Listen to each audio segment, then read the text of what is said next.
Então vamos lá, né? Boa noite a todos novamente. Começar aí mais um estudo de hoje. Sempre agradecendo ao nosso Mestre Jesus pela oportunidade do trabalho. E que eu sempre digo, que sempre possamos tirar dessas lições bons ensinamentos e aplicar na nossa vida, né? Para que a gente possa frutificar. Pai nosso que estais nos céus, santificado seja o vosso nome. Venha a nós o vosso reino. Seja feita a vossa vontade, assim na terra como nos céus. Pão nosso cada dia nos dai hoje, perdoai as nossas ofensas, assim como nós perdoamos a quem nos tem ofendido. Não nos deixeis cair em tentação, mas livrai de todos os males. Que assim seja. É isso aí, Calazans. A bola está contigo novamente, iniciando hoje o capítulo 25, né? Isso. Mecanismo da mediunidade. Oração. Tá aí os tópicos que serão abordados, né? Mediunidade e religião, reflexo condicionado e mediunidade, grandeza da oração, equilíbrio e prece, prece, renovação e mediunidade e prece. Bem, iniciando, o André Luiz coloca que misturada a magia vulgar, a mediunidade é de todos os tempos no mundo. Então, desde a mais remota antiguidade, né? A prática da evocação dos mortos ela tem sido registrada em todas as grandes civilizações, né? Seja no âmbito popular, seja no ambiente dito sagrado, né? Aqueles ciclos fechados, né? Dos iniciados, né? Que aí a população não tinha acesso, né? Mais adiante, no primitivismo, não, né? E aí eu trouxe uma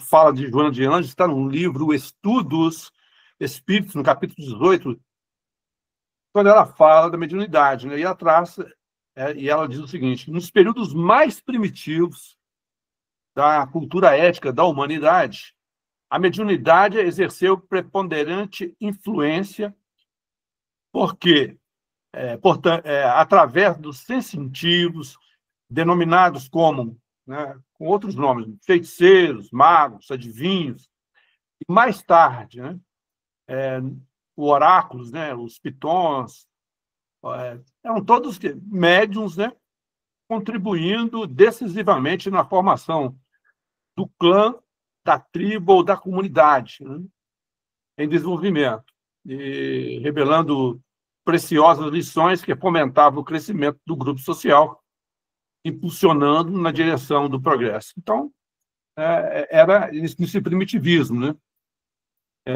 Por isso que o André Luiz coloca lá, né, a magia vulgar, né? E que significa o quê?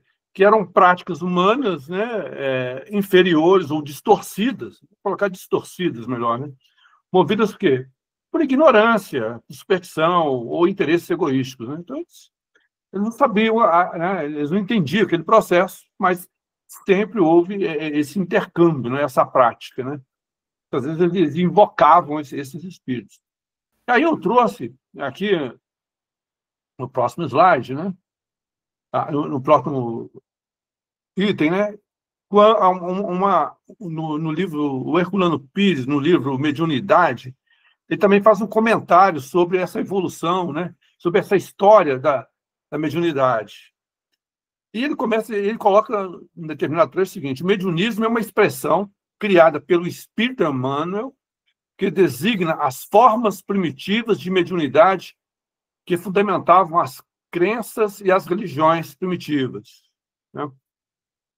A diferença está na conscientização do problema mediúnico. E ele prossegue. Nesse sentido, a mediunidade, né, é o mediunismo desenvolvido, né?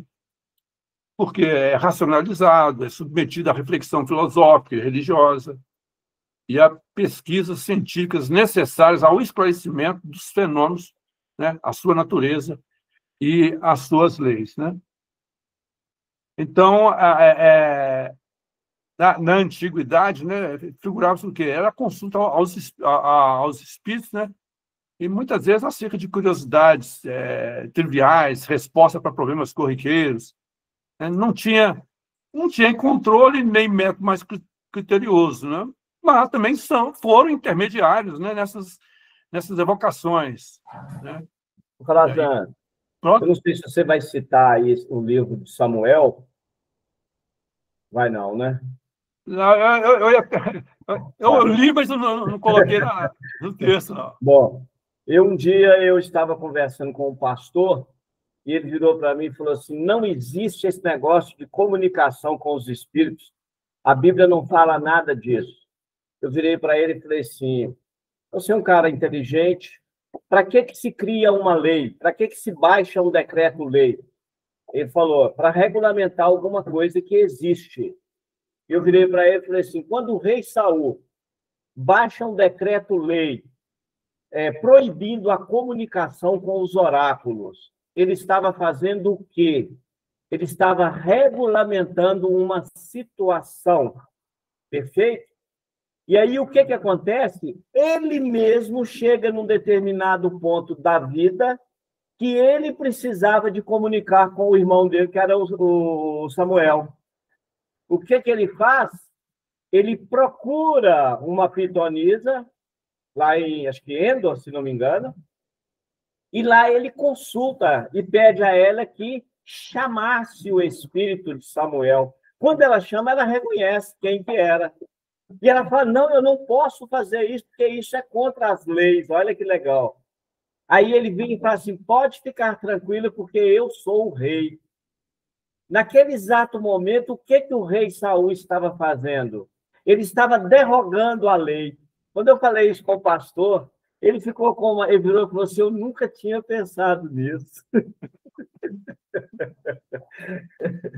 Né? Então, assim, a pessoa fala assim, isso não existe. Como que não existe? Se está na Bíblia, e você só aceita o que está na Bíblia, é só para lembrar.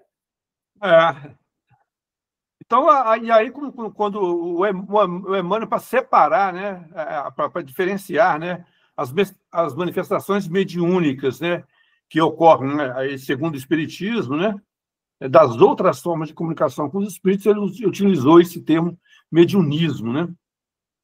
E no livro, né, como eu coloquei, do Espírito e o Tempo, o Zé Herculano Pires também, ele entendeu, né, a precisão dessa prática que denominou mediunismo também primitivo, né, como é colocado, né, no horizonte oracular, né, como um princípio do ensaio evolutivo para o desenvolvimento da mediunidade. Então, ela foi progressiva também, né, começou com o mediunismo até chegar à mediunidade de hoje, né, com a prática, com o entendimento. E o Espiritismo deu uma importância muito grande, porque ele né, com Kardec, né, veio estruturar, né, como um mecanismo de aproximação, né, com a natureza superior e com a divindade. E aí, o André Luiz prossegue. Confundida entre os tokens e manitus, nas raças primitivas, alteia-se gradativamente e surge suntuosa e complexa nos templos iniciáticos dos povos antigos, ou rebaixada e desordenada entre os magos da praça pública. Né? Aí eu trouxe também para a gente ver que porque confundia-se, né, como ele falou, entre totes e manitus, eu trouxe a conceituação do totem e do manitu. O totem é um objeto, um animal, uma planta que serve como símbolo sagrado e ancestral para um clã, tribo, ou tribo, que é considerado seu protetor. E o manitu é um termo utilizado pelos povos indígenas lá da América do Norte, né, que representa o que é uma força espiritual ou mágica, né, inerente às pessoas, coisas e fenômenos naturais, né, e também pode designar o grande espírito. Então, era a representação que eles tinham, né, desse contato com esses, né, com esses seres que traziam revelações, e cultuavam isso como um sagrado, como para proteger, né, aquelas comunidades, né, aquele povo. Né? Então, é por isso que confundir, o André Luiz coloca como confundia. Né?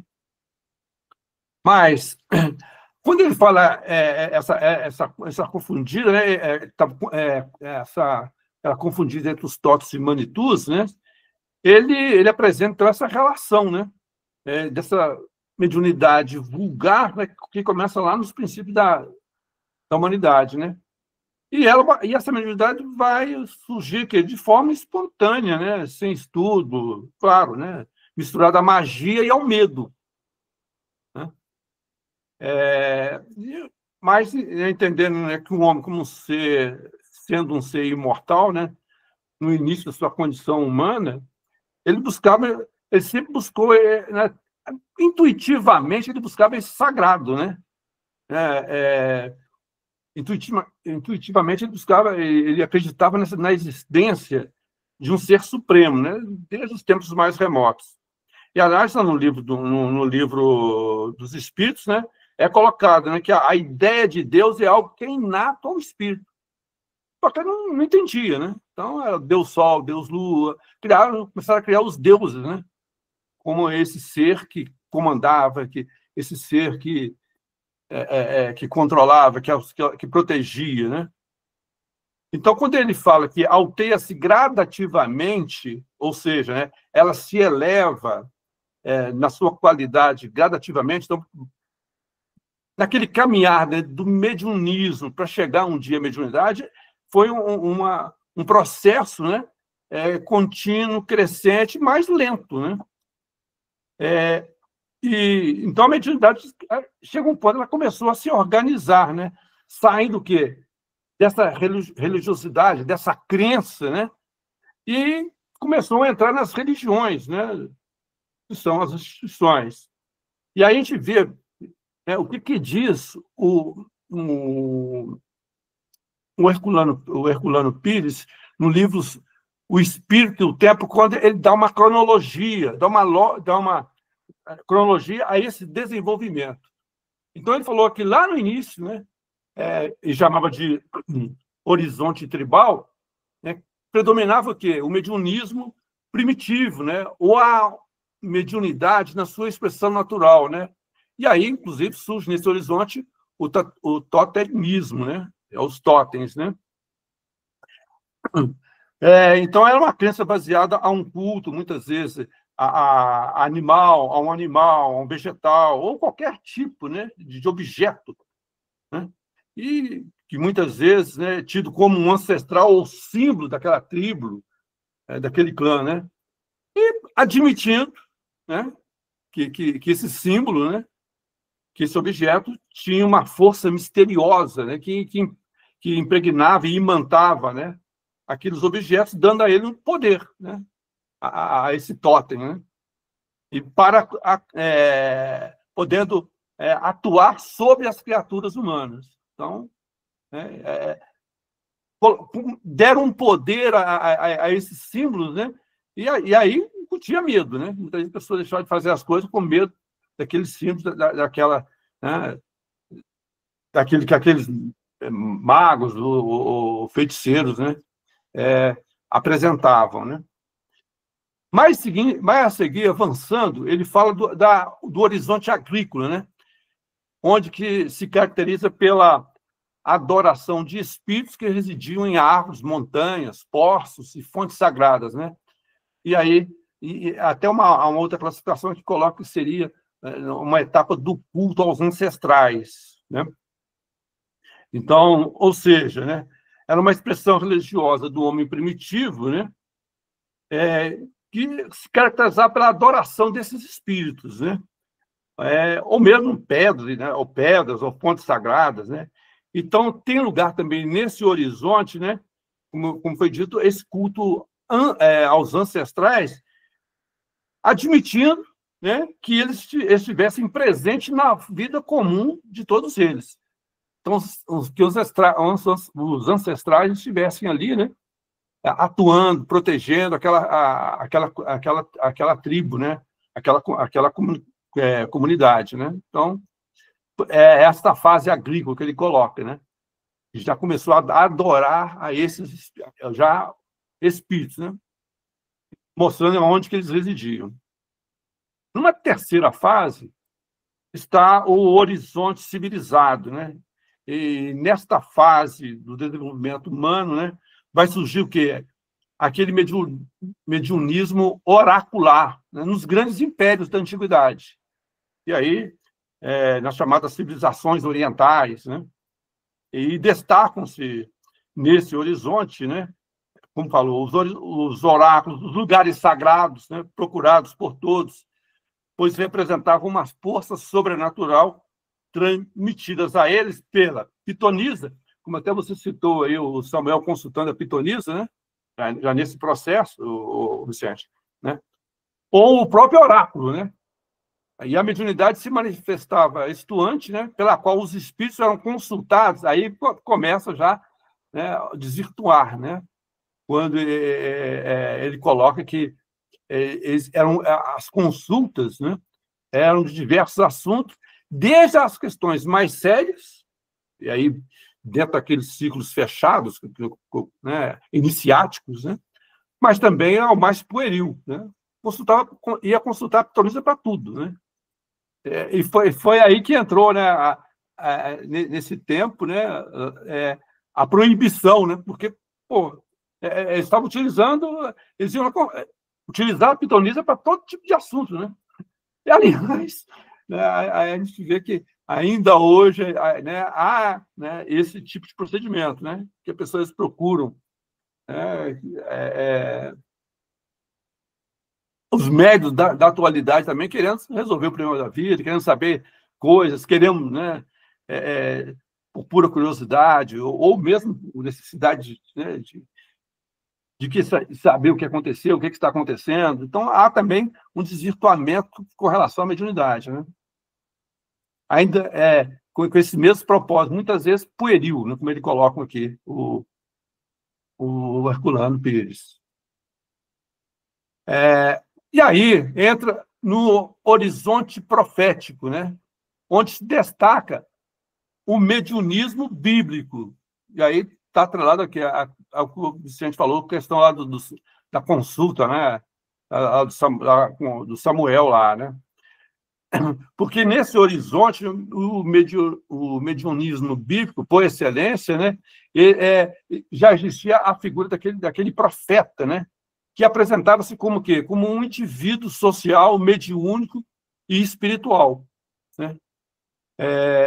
E aí começa a surgir o quê? Né, quando coloca já o médium atuando ali, né, no caso o profeta, né, surgem os excessos e os abusos no intercâmbio com as entidades espirituais, né?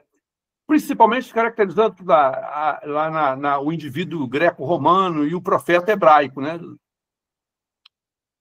E entre os hebreus, o mediunismo toma proporções consideráveis, tendo a Bíblia como a fonte mais segura de que nós conhecemos de práticas mediúnicas na antiguidade. Aí eu não quis trazer, Vicente, porque aí estender mais, né? Então, mas há vários relatos lá mesmo, né, que te constatam de mediunismo, né? E que o denominado povo eleito de Deus, né, fez a sua história sob a influência decisiva dos espíritos, né, denominados, então, né, como anjos, né, sendo supervisionados por Javé, né, logicamente ali representando um espírito de hierarquia superior, né? Então, atrelava isso aí, né, que Javé me falou, que Deus me falou, mas aí era uma manifestação, né, era uma manifestação de um espírito superior que, nessas comunicações, informava esse profeta, né? Quando não havia animismo também, né? Tem que ter um cuidado nisso aí, né? E, por fim, na última fase, o Herculano Pires... Olá, a gente não pode esquecer também que eu acho que um dos grandes médiuns, eu digo de nossa atualidade por causa que Jesus é de nossa atualidade, e que foi o João Evangelista. Porque se a gente pegar lá, né, as profecias, vamos assim dizer, porque uma coisa é você profetizar para alguém momentaneamente, outra coisa é você profetizar para os anos vindouros. Então, você imagina você profetizar para daqui a 2000 anos. Isso não é para gente fraco, não. O médico tem que ser muito bom, né? Então, então, nós não podemos esquecer de João Evangelista também. Se a gente for olhar, né, a mediunidade na Bíblia é muito extensa, né? Então, sim, sim. Tanto vale um estudo sobre mediunidade na Bíblia, com certeza. Né? É um Aqui, estudo. Tanto é que eles reconhecem. Você pega, por exemplo, hoje, grande parte dos nossos irmãos aí ligados aí ao protestantismo, principalmente no Brasil. Você tem lá, sem nenhuma crítica, tá? Então, você tem lá, no final de ano, o descarrego. Eu já, por várias vezes, eu já vi falar em algumas igrejas aí protestantes, o descarrego. Segundo, nesse descarrego, eles têm lá um tal de uma fornalha, que eu não sei de que lá, que é para a pessoa fazer toda uma limpeza para iniciar o ano. Inclusive, é um custo alto, não é um negócio barato, não. Né? Então, você para e pensa e fala assim, você querendo ou não, se eles conhecessem o que a doutrina espírita traz, eles, inclusive, auxiliariam na doutrinação daqueles espíritos que muitas vezes manifestam por intermédio dos médios lá, e que não têm o mínimo de conhecimento e que eles jogam tudo para sendo demônio, né? Que, na realidade, a gente sabe que o processo é outro, né? Mas é isso. Eu lembro muito bem, até você falando disso aí, eu tinha um amigo lá no tempo que eu estava na ativa ainda, né, que ele era evangélico, né, e a troca a gente tinha uma conversa, né, bem interessante, assim, né, a gente fazia uma troca, né, de informações, e ele falou assim, não, e ele narrava, né, quando ele expulsava demônio, e a maneira como ele fazia para expulsar, né, então, de chegar, criar imagem, vou jogar um fogo em cima de vocês, né, e aí eu chegava e eu tinha uma liberdade de conversar com ele, olha, né, o entendimento espírita é desse jeito, não adianta você querer expulsar.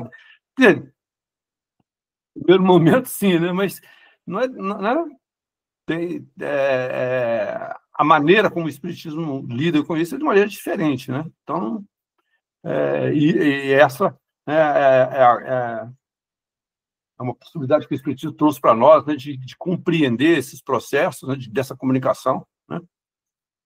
Até porque você tem que saber quem que deu para ele a autoridade de expulsar. Pois é. Aliás, acho que em Atos dos Apóstolos, lá vai lá os filhos de Sebo, se não me engano, né? Vai expulsar o demônio lá, né? Está narrado na Bíblia. E aí vai expulsar, e aí chega lá na casa da pessoa, lá, eram 5, né? E aí, nessa conversação lá com o demônio, ele falou assim, bem, porque eles falam assim, em nome de Jesus, em nome de Paulo, né? Afasta-se. Aí ele está narrado na Bíblia, né? Ele fala assim, bem, Jesus eu conheço, Paulo eu conheço, e vocês, quem sois? E aí mostra lá que houve uma agressão a esses exorcistas, né? O nome que se dava lá, os exorcistas, né? Então, quem sois, né? Então, está lá narrado, né? Então, Ou seja, né? Será que eu dou conta? Porque não é assim, não. Nós temos um caso, eu tenho um caso vivo lá na minha cidade. Eu estava num fim de semana lá na minha cidade. Minha cidade é uma cidadezinha muito pequena. E de repente, era um dia de crisma. E, normalmente, quem faz a crisma é o bispo, né, da diocese. E aí o bispo estava lá fazendo a crisma lá, e a igreja lotada de pessoas e de crianças, e nisto manifesta um espírito por intermédio de uma menina de 15 anos, uma adolescente, e essa menina era lá de Paulista, mas do interior, eu nem conhecia ela. Aí ela manifestou e começou a falar com voz de macho, e colocando os podres do bispo tudo para fora, sabe? Assim mesmo, e isso em público, e o espírito gritando e com voz. Era uma incorporação mecânica Ele tomou as cordas vocais e falou com a voz dele. Então, assim, quando começou a confusão lá, eles tentando pôr ela para fora, e juntou um bocado de homem, não põe. Aí vai um pessoal, corre lá em casa atrás de mim. Aí foram lá em casa atrás de mim para me ir lá tirar o demônio da menina. Eu falei, pessoal, por que vocês não tiraram? Ela está lá dentro da igreja. Por que tem que ser eu para tirar? Ah, não, ninguém sabe tirar. Eu falei, não, eu vou tirar demônio de ninguém, não. E também não é demônio, não. O que ele deve estar falando, ele está falando a verdade, porque vocês não sabem, né? Então, assim, olha para você ver os fatos, né? Aí o meu pai era um homem muito, assim... Meu papai era um cara, assim, perspicaz e ele gostava de estudar. Ele era católico, mas estudava muito espiritismo. E aí, lá na cidade onde esse bispo morava, tinha que esse taxista, você sabe que quase todo taxista é fofoqueiro, né? Ele sabe da vida de todo mundo em cidade pequena. E esse um dos taxistas que tinha lá em Guanhães, ele é de Paulista. Papai um dia chegou perto dele e perguntou para ele, ô Luiz, você conhece bem o bispo aqui? Ele falou, conheço. De vez em quando eu carrego ele, faço viagem com ele e tal. E papai pegou e contou para ele a história da manifestação dessa menina. O cara vira para ele e fala assim, ô Nilo, você pode ter certeza que o espírito da menina estava certinho, porque esse bispo aqui tem uma mulherzada aqui em Goiás. Então, meu caro, é isso aí. Continua aí. E aqui o Herculano Pires, né, coloca a última etapa desse progresso, né, do mediunismo até chegar à mediunidade, né, quando ele fala do horizonte espiritual, né? Então, ele fala que impera, então, a mediunidade positiva, né? Então, é uma fase que não mais estamos no plano místico, né, e misterioso do mediunismo, mas no plano científico, né, racional da mediunidade. Ele continua, a mediunidade torna-se um fato de observação e de estudo, né, de todos que se interessam, né, pela mediunidade, né? Então, o homem tornou-se capaz de servir de intermediário entre os seres espirituais e carnais, né, ambos da mesma natureza.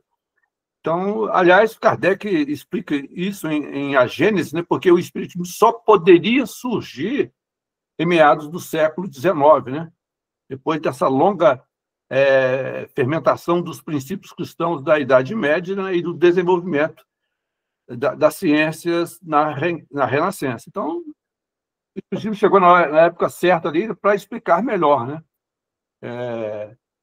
Já aproveitando os entendimentos anteriores com relação ao magnetismo e tudo mais, né? Então, foi o que Kardec coloca para a gente, né? Bem, então, voltando ao texto do André Luiz, né? Quando ele está falando aí, aí ele diz, aí, surgia a suntuosa e complexa, e, ao mesmo tempo, né, ela foi também rebaixada e desordenada entre os magos da praça pública, né?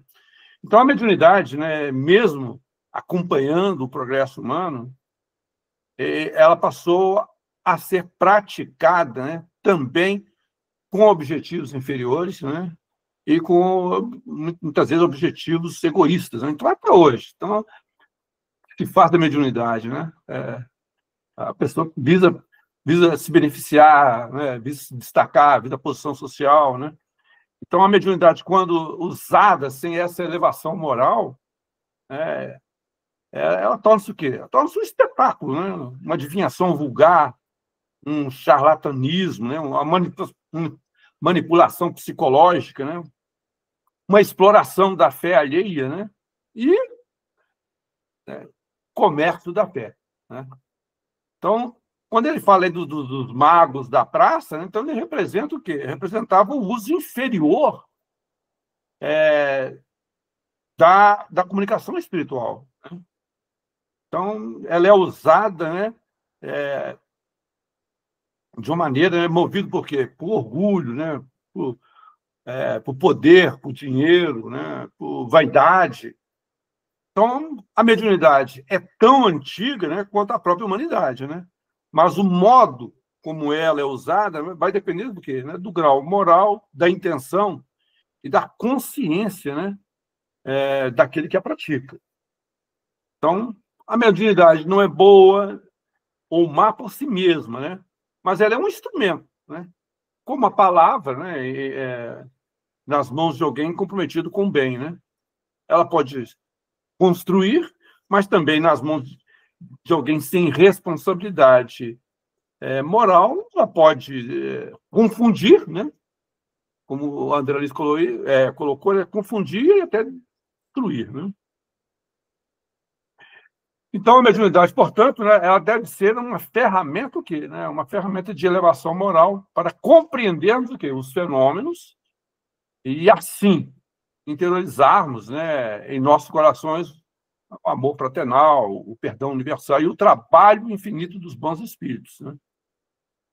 Então, estamos sujeitos aos fenômenos da mediunidade, portanto, né, é importante tentar, né, estudá-la, compreendê-la, né, para a gente poder fazer bom uso dela e para ela servir para o nosso progresso, né, para o nosso aprimoramento moral também. Ele continua, né? Ocioso seria enumerar sucessos e profecias constantes dos livros sagrados das religiões nas épocas anciãs, na época passada. Então, não vi necessidade, né, de listar aqui, um por um, os exemplos, né, de fenômenos espirituais presentes na história, né? Porque eles são abundantes e conhecidos, né? Basta ver até os próprios, como ele falou, até os próprios livros sagrados das religiões, no caso nosso, né, a Bíblia, né? Mas também tem, né, o Alcorão, né, tem o Torá, os Vedas, né, do hinduísmo, o Tripitaka, né, do budismo, né? Então, pegando, por exemplo, para nós que não temos, a gente tem um acesso, né, e uma afinidade maior com a Bíblia, né, que é um dos livros sagrados que a humanidade conhece, né, veríamos no Antigo Testamento várias passagens onde a mediunidade se mostra de forma muito presente, né, em que os homens buscavam essa conexão com o mundo espiritual para que pudesse ali se elevar, se pudesse aproximar de Deus, né? E aí... Opa, peraí. Passei a mais aqui.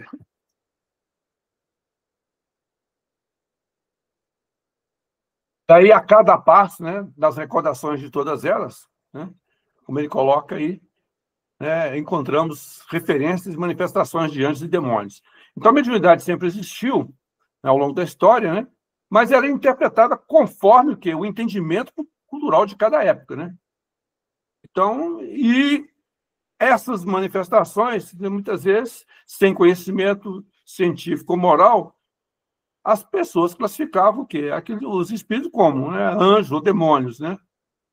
Os fenômenos, por exemplo, eram confundidos, né, com magia, com feitiço, castigo, um milagre, né? Então, mesmo nos milagres que ocorria ali, não tem entendimento, eu achava, né, era confundir essas manifestações. E é certo que a comunicação espiritual, né, seja ela pelas evocações ou pelas manifestações espontâneas dos seres visíveis, estabeleceu uma gama de mitos, né, e folclores desembocando no surgimento das grandes tradições religiosas, né? E o enredo comum era a divindade apresentar-se a um profeta, né, especial, que o incumbe de proclamar a verdade, né?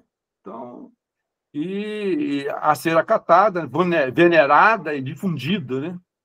O que chamamos dessa religião constituída. Então, muitas religiões elas foram iniciadas ou pautadas nessas revelações mediúnicas, né? E por sua especialidade, esse profeta, né, ou se torna um líder espiritual, né, desse povo da terra, como um embaixador oficial da respectiva divindade, né? E aí a gente vemos lá o Maomé no islamismo, Moisés, né? Como Moisés para o Jeová de Israel, né? E aí achei interessante um texto que comenta com relação no caso de Jesus, né? Ele fala assim, no caso de Jesus é excepcional, pois ele ofertou-se ao mundo como o Messias, o enviado de Deus para o anúncio de uma nova ordem moral, baseada na caridade incondicional. Mas foi idolatrado pela... Ô, Calazans, eu vou te interromper aí, mas é bom a gente dar uma lembrada nisso. Olha para você ver. Qual foi o maior médico que a Terra recebeu?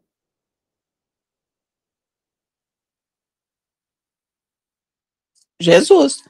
Jesus. É o maior médium que a Terra recebeu, tá certo? Além de ser o maior médium, nós precisamos de lembrar que Jesus é um dos idealizadores e construtores do planeta Terra. Não só do planeta Terra, mas outros ligados a esse orbe também.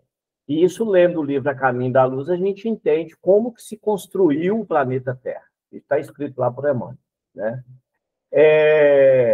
Olha que interessante. Ele foi o maior médium que já passou pela Terra. Mas por que que ele, como médium, teve que produzir o mediunismo? Porque sem o mediunismo, ele não chamaria a atenção de ninguém. Então, o fenômeno em si, o fenômeno da mediunidade em si, ele, muitas vezes, ele é um meio pelo qual o mundo espiritual também chama a atenção das pessoas. E olha para você ver, ao mesmo tempo que Jesus era agente da cura, ele falava da fé raciocinada. Então ele está falando ali, olha, foi a tua fé que te curou, não fui eu. Mas por que que ele fazia isso? A gente sabe, nós sabemos, tá certo? Vamos deixar isso claro. Não é que Jesus estava mentindo, mas ele só podia ser agente da cura se ele encontrasse as condições satisfatórias para tal. Mas ninguém em sã consciência na Terra consegue pegar uma célula como ele fazia. Ele extraía uma célula do olho de alguém e ele dava vida para essa célula, e essa célula, em questões de segundo, ela reproduzia e dava a visão de volta para a pessoa. Então, parecia que era um milagre. Onde que entra a fé da pessoa nisso aí? Porque, assim, primeiro, olha que interessante, ele lidava com a grande maioria dos homens bem ignorantes. Os próprios discípulos dele, se a gente for pegar a grande maioria, eles eram ignorantes. Eles vieram com essa missão? Sim, mas eles eram ignorantes. Eles tinham que se esforçar para fazer as conquistas daqui. Tanto é que tem muitas passagens onde eles reclamam que tinha que haver, eles questionam o mestre se não precisar, por exemplo, até o caso de lavar as mãos, né? Então, eles fazem o questionamento. Então, por que Jesus, por diversos momentos, ele usou do mediunismo? Ou seja, ele precisava de fazer isso para chamar a atenção. Vamos pegar lá a multiplicação dos peixes e dos pães. É um ato de mediunismo. Aí independeu, olha que interessante, independe de fé de qualquer pessoa, era só dele, porque ele estava usando a energia dele, a matéria. A gente sabe que para você só pode fazer algo se você tiver parte daquilo, né? Você só pode aumentar se você tiver. Então, Jesus, ele promoveu alguns fenômenos que vinha só dele. Então, isso nós chamamos de mediunismo, parte, né? Vamos lá, casamento, onde ele faz a questão dos vinhos lá, né? A multiplicação dos vinhos. É um ato de mediunismo. Não envolve nada com fé. Nós temos outras situações dentro do Evangelho que você vai ver que é ato de mediunismo. Então, eu separo e penso assim, por quê? Por que Jesus tinha que promover os fenômenos? Então, para o ignorante, o fenômeno chama a atenção dele para ele acordar. Ele só vai conseguir alterar os seus padrões vibracionais a partir do momento em que a curiosidade dele é atiçada. Tanto é que quando Jesus é questionado sobre o que ele fazia, mestre, o que será de nós no amanhã? Tudo que você faz, nós podemos fazer? Sim, vocês podem fazer muito mais. Ou seja, Jesus está deixando claro que o ato de mediunismo, principalmente na atualidade, por que nós temos dificuldade para exercer? Estou falando exercer o mediunismo, o fenômeno. Não é a mediunidade, é o fenômeno. Né? Por que a dificuldade? Porque nós usamos muito pouco da nossa fé. E o que faz movimentar toda a energia interna, tanto a que vem de fora como a que sai, é só pela fé. Ô Vicente, nesse caso, a fé seria a confiança. O Illiker, eu tenho escutado tanto Ezequiel e, às vezes, outros companheiros falando sobre fé, e que o conceito para se definir fé ainda é até difícil para nós. Por quê? Porque eu estou chegando à conclusão de que a fé é um conjunto de fatores. Sim. Não é só eu acreditar na minha capacidade. Eu posso acreditar na minha capacidade, sim, beleza. Mas eu também preciso de outros elementos para que eu possa executar. Não basta você querer executar uma obra se você não tiver os materiais. Sim. Olha que interessante. O que o bom senso me diz? Você vai executar uma obra, você precisa de um tanto de coisa. Para eu poder exercer a fé, o que eu necessito? Primeiro, acreditar na minha capacidade de poder realizar. Segundo, conhecer. Você imagina, por exemplo... Aí que tá a chave, Vicente? Eu acho que aí é que está a chave. Aí é que está a chave, conhecer. Sim. Agora, você imagina, por exemplo, se Paulo de Tarso conhecesse o que a ciência traz hoje para nós, por exemplo, sobre célula? Imagina se João Evangelista, que ele promoveu, olha para você ver, eles levam ele para a ilha de Patmos, ele entra dentro de uma panela, um panelão grande de azeite quente, eles jogam ele ali dentro, ele desmaterializa o seu corpo físico hiperespirítico, sai de tanto a taxa de azeite, ficou 3 dias queimando, né? Diz lá que ela ferveu durante 3 dias, e quando eles desligam e que eles esfriam e jogam o azeite, olha ele deitado lá dentro, olha o fenômeno do mediunismo aí. Você imagina se João conhecesse o que nós conhecemos hoje sobre, que a ciência trouxe para nós sobre células?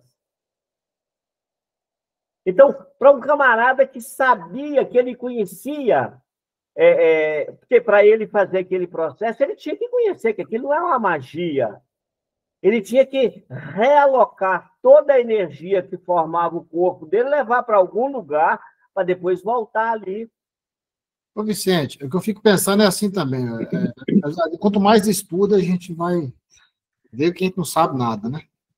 E eu fico pensando assim, por exemplo, igual o Ezequiel, às vezes, ele receita lá, por exemplo, aquele negócio do suco do abacaxi que fala que cura as infecções urinárias lá dos animais e das pessoas.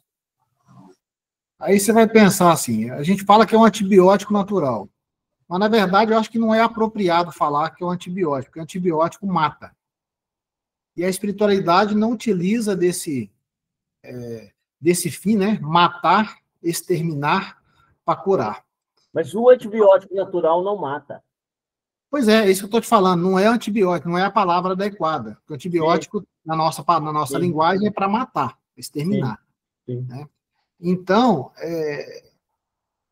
a tratativa das curas são diferentes, cara. Tipo assim, igual o Joseph fala lá, por exemplo, a gente não pode extirpar um tumor porque você está tirando a oportunidade daquela célula de progredir naquele organismo. Então, você tem que conversar com ela, explicar da situação, fortalecer lá o sistema biológico do corpo, do animal ou das pessoas. Então, é um trabalho de conhecimento, porque não adianta você só ficar pensando, melhora, melhora, melhora, mas como fazer para melhorar, né? Você já leu a história, está lá nos Lindos Casos de Chico. O Calazans deve ter lido, Calazans lê muito. Tá lá o Chico teve tuberculose numa época que não existia cura para tuberculose. E o Emmanuel chega um dia, Chico sentado lá tomando solzinho, Emmanuel virou e falou assim, Chico, você não vai trabalhar, você não vai produzir mais, você não vai fazer mais nada? Porque o Emmanuel pegava no pé de Chico, né? Que todo mundo acha que o mentor fica carregando médio, né? E na realidade não é assim, não. Aí o Chico virou e falou, mas por que eu vou fazer qualquer coisa? Eu vou morrer mesmo? Emmanuel vira para ele e fala assim, mas todo mundo vai morrer. Agora, olha para você ver, a cura de todos os males está na natureza. O problema é que não há uma interação entre o homem e a natureza. E aí ele fala para Chico assim, você já viu uma árvore que tem na porta de sua casa que está toda florida? Vai lá, abraça com a árvore, conversa com ela, interage com ela, que ela vai oferecer para você o que você precisa e você vai dar para ela o que ela precisa. O problema, Williker, é que nós moramos numa cidade grande e talvez nós não paramos para pensar os problemas que nós causamos para o resto do planeta, vamos assim dizer. A gente não para pensar. Imagina a quantidade de lixo que nós acumulamos, né? Lixo de todos os aspectos, e que isso vai para onde? Então, assim, é por isso que nós precisamos, sim, começar a entender que não tem como nós produzirmos as coisas e os fatos e o mediunismo sem a presença da energia ou do magnetismo gerado pela natureza. Olha que interessante. No livro... como é que chama lá? Materializações Luminosas. Para que as materializações acontecessem, era necessário que a espiritualidade, além de usar o ectoplasma dos médiuns, eles tinham que buscar na natureza também a energia eletromagnética gerada pelas plantas. Então, eles iam com os aparelhos até as florestas, retirava através dos elementares da natureza, extraía esses elementos e levava para dentro da sala para fazer as materializações. Uma materialização, ela não se faz apenas com o ectoplasma, não. Sem elementos da natureza, não consegue fazer. Por quê? Porque você precisa de uma série de minerais que o ectoplasma não tem. Olha que interessante. Mas eu fico pensando assim, Vicente, por exemplo, tem vários médios que são médios de cura, né? Médio cura. Assim, talvez conscientemente, nessa encarnação, às vezes esse médio cura ele não tem a ciência sobre o seu conhecimento. Talvez é uma coisa que já vem adquirido de outras encarnações que já está inconsciente nele. Então, quando ele aplica um passo, alguma coisa, ele já está utilizando esse conhecimento, mesmo que ele não saiba. Eu acredito que seja isso. Você já leu a história sobre Fritz? De quem? Fritz? Sim. Dr. Fritz.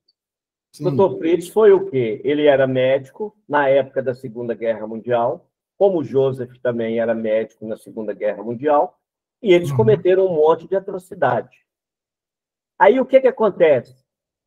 Ninguém quis recebê-los, dar para eles a oportunidade deles reencarnar.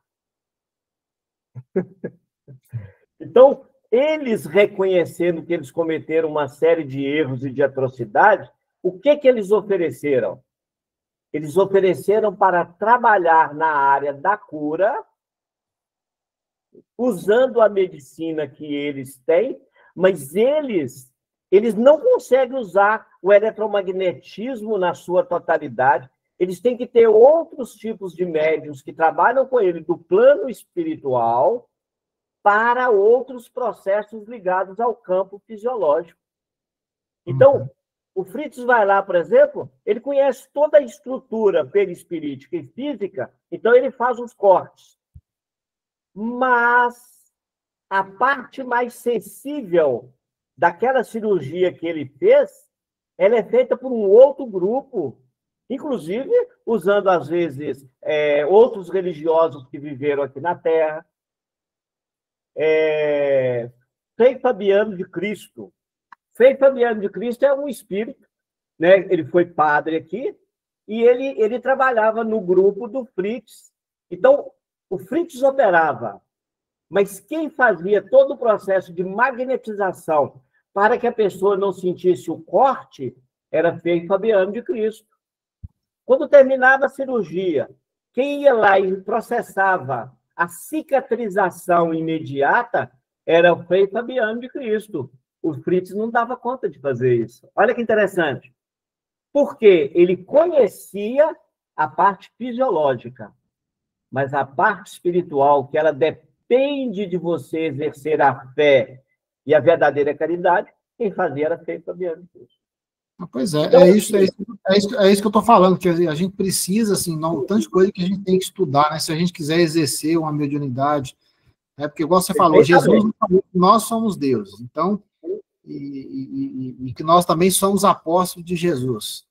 Então, às vezes, a gente não reflete sobre isso, tem refletido bastante sobre isso, que a gente está trabalhando na casa espírita, está aplicando passe nas pessoas e nos animais, e a gente não se dá conta disso, entendeu? Está achando que está ali trabalhando, mas, na verdade, nós temos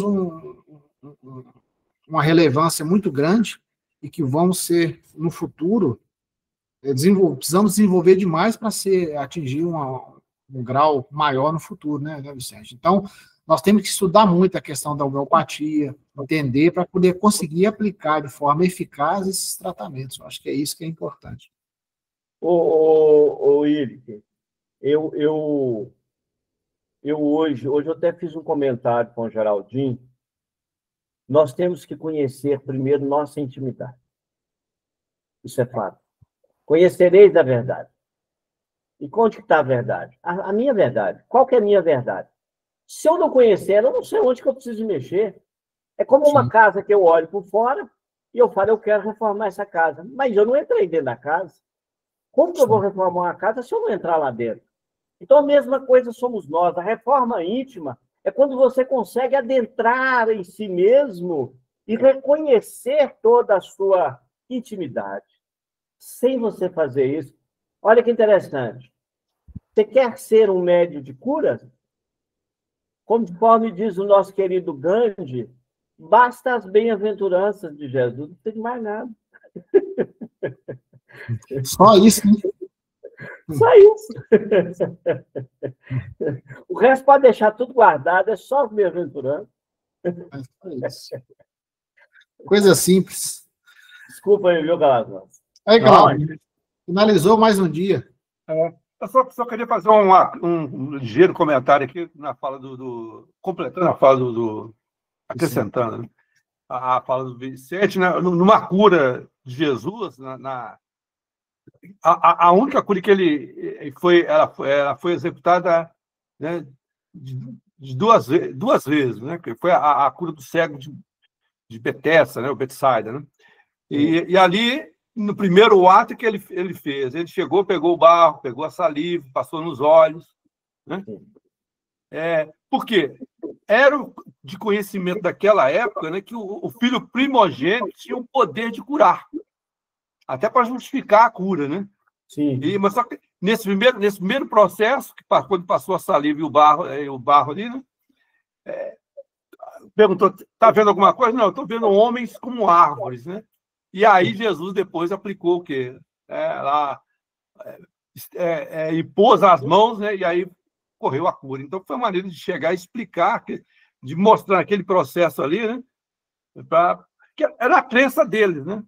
Então olha para você ver, Calazans, mais um ato de mediunismo. Nesse caso, você sabe por quê? Porque Jesus usou o quê? Elementos da natureza. Ele usou elementos da natureza. No caso e uma crença daquele pessoal, né? Que acreditava nisso. Né? Sim. Não, quando você pega, por exemplo, a mulher impura, é um ato diferente. Porque ela toca nele, é o contrário. Aí não foi um ato de mediunismo. Alguém me tocou. Olha para você ver a capacidade de Jesus. Alguém me tocou. Agora, alguém que tocou era alguém que realmente queria muito, porque o querer é poder. Amém. A gente precisa entender isso.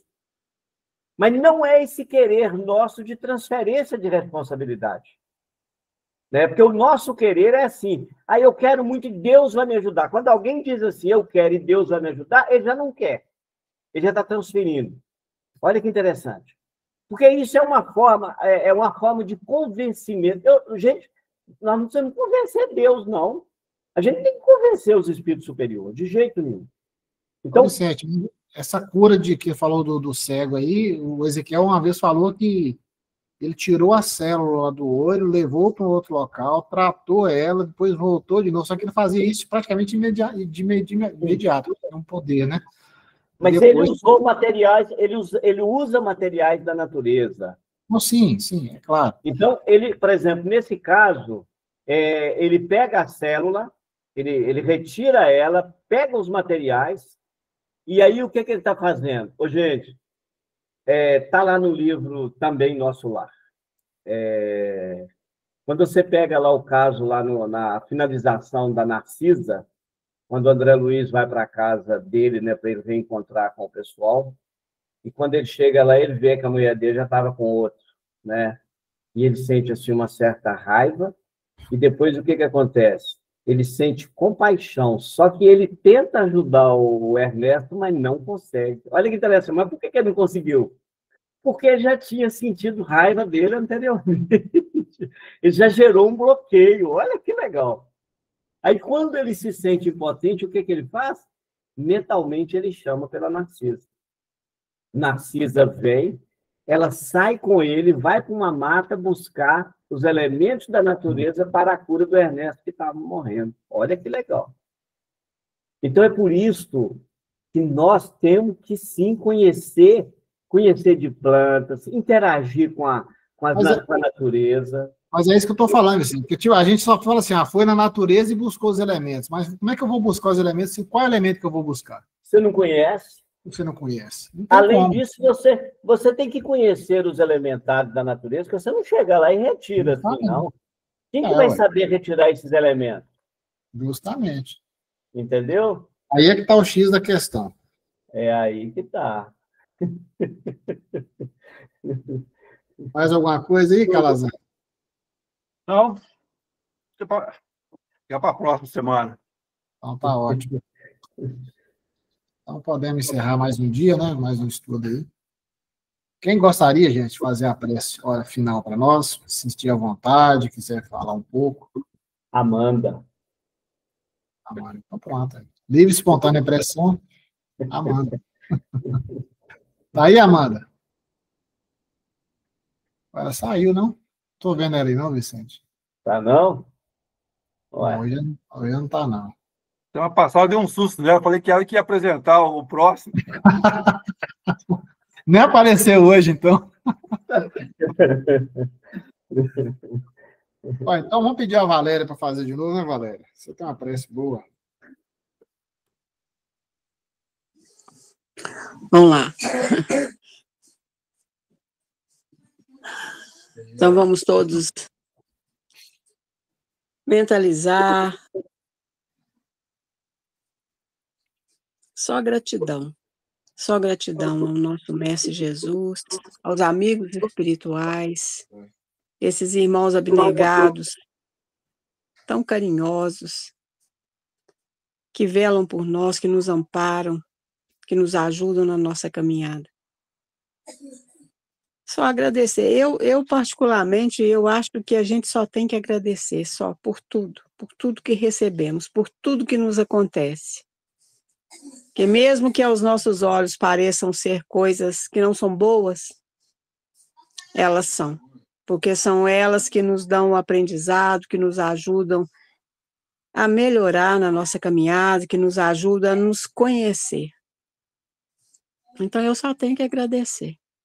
Agradecer por esse estudo, agradecer por tudo que recebemos e que esse estudo nos ajude, né, que ele entre na nossa mente, no nosso coração, para nos fortalecer. Que todos esses ensinamentos nos fortaleçam no nosso caminhar.